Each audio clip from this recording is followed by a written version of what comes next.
A very good afternoon and welcome to Africa Trade Brief. So there's been a coup in Guinea, and I thought we could today take a look at trade in that country and how the coup and possible future unrest will affect it. So Guinea mainly exports raw materials, intermediate goods, consumer goods, capital goods, including but not limited to gold, aluminium ore, diamonds, cashew nuts and more. It imports petroleum, oils, dates, broken rice and dump trucks, and they have one tariff agreement and a population of around 12 million people. That's according to the World Bank. So let's start with their biggest export, a bauxite.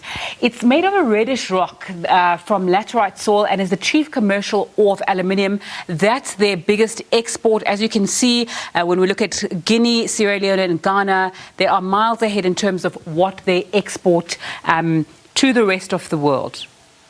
Let's take a look at major exports from Guinea to some of their previous trading partners. This is just in terms of volumes, not monetary terms. So the major exports are to China at 44%, India 17%, Jordan 6.9%, and then we see South Korea coming in at around 2%, Turkey 0.62%. So those are the kind of volumes of trade that they are doing. South Africa, a very small amount, 0.68%.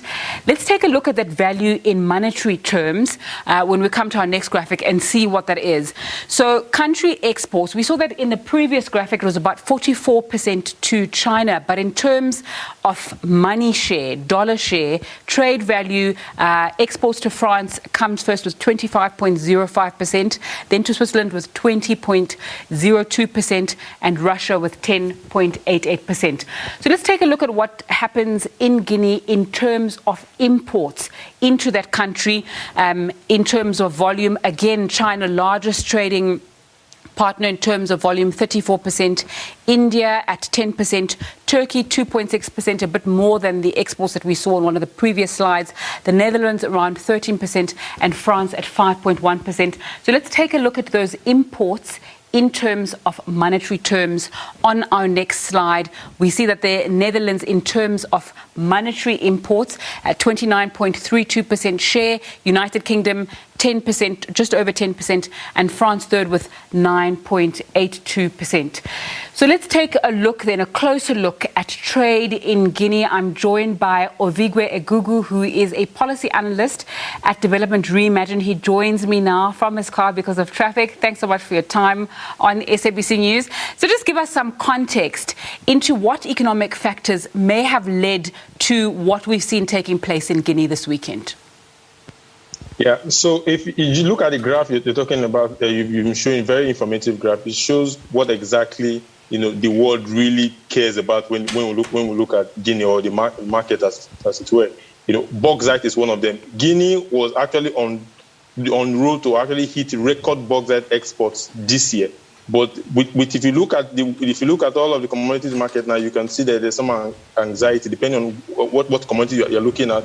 And the concern is not just the political instability. We see this all over and over again.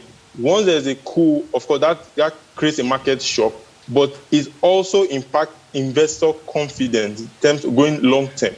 Now, a good example would be there's a major project in Simandu region that was supposed to connect this large iron ore deposit to a port, a Matakong in western part of Guinea, and that project, backed by Chinese investors, is valued of somewhere around $20 billion. And if you look at the dynamics right now in Guinea, the construction of the rail just started, and the project just kicked off earlier, not so long ago, actually sometime last month, I think. And now with the coup unfolding, of course, that's going to impact investor confidence. Should they look at Guinea as a place to put all that money into? How will the new government, look at their investment? Would they cancel it? Would they want to renegotiate it? Because a different government comes with a different set of priorities, and mindset, particularly when we're looking at the geopolitics, of it, considering the fact that China is looking at Guinea as a replacement for its for iron ore imports from Australia, given the trade conflict and tension they've had with Australia in recent times. So there's a bit of disturbance economically, but if you look at it from a geopolitical perspective as well, there's some competition on the background that we hope doesn't really derail some of the economic progress that Guinea has been making in recent years.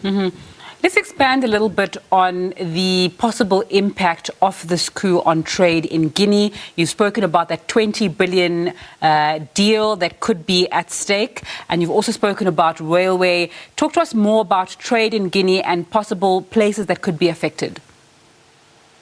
Yeah, I think to a large extent, China will be one of them. Also, France, because if the commodities in question here, bauxite, alumina, used in making aluminum, some of those other, some of the minerals and resources are part of this current push towards, they're going to grow in demand as we're making this energy transition. Some of the products that will be depending for energy and also the electronics will require some of these minerals and some of these resources coming out of Guinea. So that's why you find that so many people are concerned if there are hidden forces behind this coup to, if you would like, hamper the interests of another country. So, for instance, Europe is really big on the transition. France, looking at Guinea as a country in its quote-unquote sphere of influence, would want a case where they have, a large stake in the pie or share of the pie. The iron ore project I'm particularly referring to, there are about three blocks: the northern block and the southern block. So the northern block is the one that you have the Chinese investment. The southern block is owned by Rio Tinto, which is an Anglo-American, corporation, mining corporation. So that's something that we know, has to it factors into the calculation some way somehow, because when the government in Guinea gets into, if there is a new transition and the coup succeeds, like it looks like it's succeeding, then the next question becomes the economics of it. Who has these deals? What interest? Who probably backed us or who was against us during the coup? And how does that factor into renegotiations or even allowing certain investments, to go through? Okay. Let's move away from specificity of Guinea and talk about unrest, political unrest on the continent, and how it impacts our trade, our economic future, and more. Yeah, it does a lot. And I think we've seen major investment disrupted by political instability or security issues. Mozambique is a good example. Billions upon billions worth of investment, threatened or even on the line, with Total declaring force majeure for its investment in the gas field.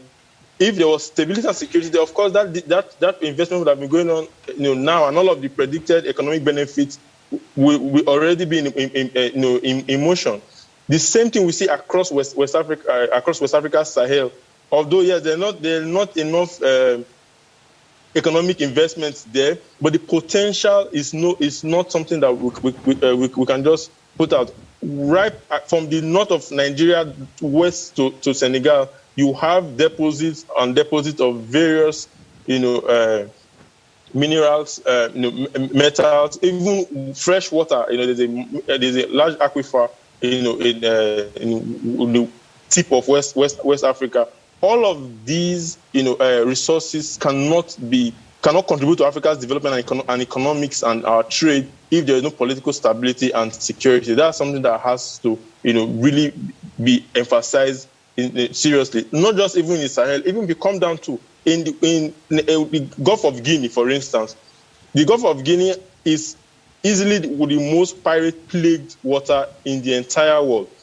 Week after week, month after month, you hear reports of attack or even successful attacks. Some were repelled, and that has been a major concern for coastal countries like Nigeria, like Benin Republic, like Togo. They have shipping companies complaining about the insecurity, how that impacts their movement, the delivery of their goods, and even the cost that they would charge importers just because the Gulf of Guinea has so much insecurity. So the insecurity is, in my opinion, one of the biggest threats to African development, and as well as political stability. And we have to find a way to create an environment that gives raises investor confidence and allows businesses, to thrive. Ovigwe Eguegu, who is a policy analyst at Development Reimagined. Thanks so much for your time on SABC News and Africa Trade Brief this afternoon, taking a look at that coup in Guinea and also taking a look at possible issues that arise as a result of unrest on the continent that affect our trade. It's time for a short break. At the top of the hour, my colleague Nompumelelo Siziba will